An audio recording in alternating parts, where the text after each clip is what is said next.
Түркістан облысы Отырар ауданы Абай атындағы жалпы білім беретін мектептің 9-шы сынып оқушысы Қалыбай Балтөлев. Жетекшім Шонтұрайхан. Бүгінгі менің жобам Мәшһүр Жүсіп Көпейұлы еңбектеріндегі Қанжығалы Бөгенбай батырдың бейнесі.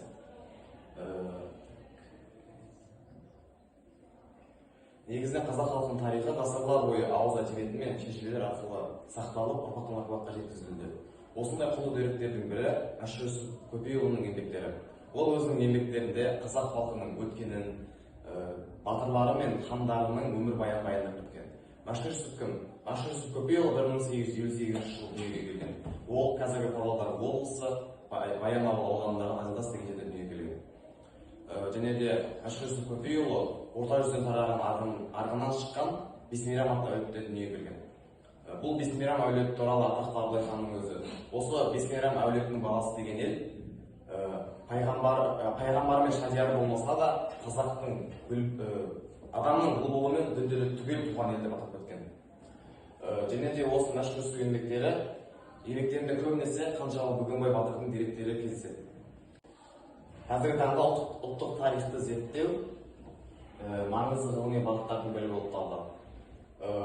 Қазақ халқының азаттығы үшін күрескен батырлардың өмірі мен ерлігі кейінгі ұрпаққа дұрыс жеткізу ұлттық сананы қалыптастырудың негізі. Осы тұрғыдан алғанда Мәшһүр Жүсіп Көпейұлы еңбектеріндегі Қанжығалы Бөгенбай батыр бейнесін зерттеу ерекше маңызға ие. Себебі Мәшһүр Жүсіп өз шығармаларында тарихи деректер мен халық аңыздарын ұштастыра отырып, батыр тұлғасын тек жауынгер ретінде емес, ел бірлігін сақтаушы, халықтың арқа сүйер ретінде көрсетеді. Бұл жобаның негізгі мақсаты Мәшһүр Жүсіп Көпейұлы еңбектеріндегі Қанжығалы Бөгенбай батырдың бейнесін зерттеу. Және де оның тарихи тұлға ретінде негізін бейнесін ашу.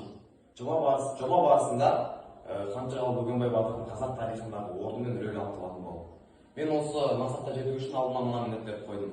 Мәшһүр Жүсіп Көпейұлы еңбектеріндегі Қанжығалы Бөгенбай батыр туралы деректерді жинақтап жүйелеу, және де батырдың ақыл парасаты мен ерліктеріне баға беру, және де осы тарихи деректер мен шежірелік мәліметтерді сәйкестей салыстыру. Және де Бөгенбай батырдың қазақ халқындағы орнын анықтау. Қанжығалы Бөгенбай батыр 18-ші ғасырда қазіргі Сырдарияда дүниеге келген. Ол Қанжығалы руының Байбөрі бөлімінен шыққан. Оның әкесі Ақша батыр халық арасында үлкен беделге ие болған, сондықтан да Бөгенбай батыр жастайынан ел ісіне араласып, батырлық жолын таңдаған. Бөгенбай батыр қазақ елінің тәуелсіздігі мен жер тұтастығын қорғауда маңызды рөл атқарды. Ол жастайынан Түркістандағы хан ордасында батыр болып, жастайынан ел ісіне араласып, ел тәуелсіздігі үшін қан мен терін төккен.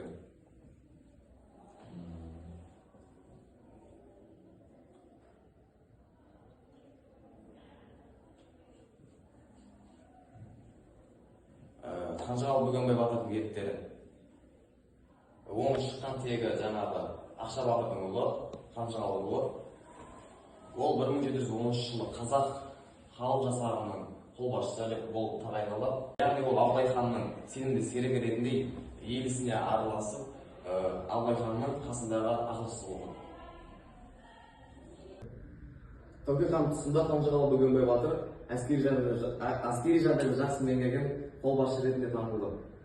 Ол 1713 жылы Сарыкеңгір өзенінің бойындағы шайқаста жоңғар ноянымен шайқасқа түсіп, өз ерлігін танытқан.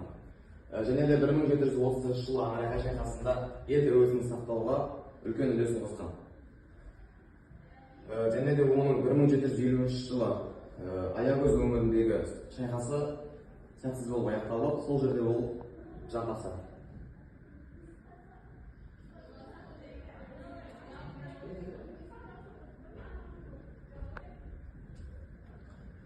Қанжығалы Бөгенбай батыр халықтың ұлы қолбасшысы.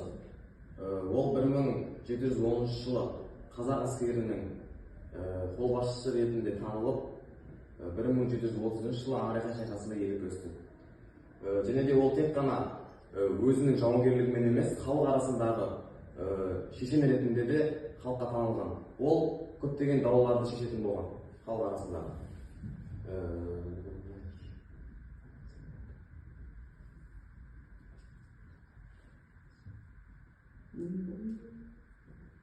Бөгенбай батыр халық арасында беделі өте жоғары ел сеніміне ие болған батыр. Және де ол халықтың ата-сүйері, рухтандырушы көшбасшы.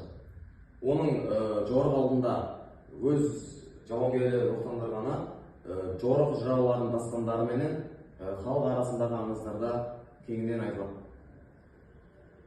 Және де ол өзінің айналасындағы батырлардан Қанжығалының 40 әскері атты жасап тұрған.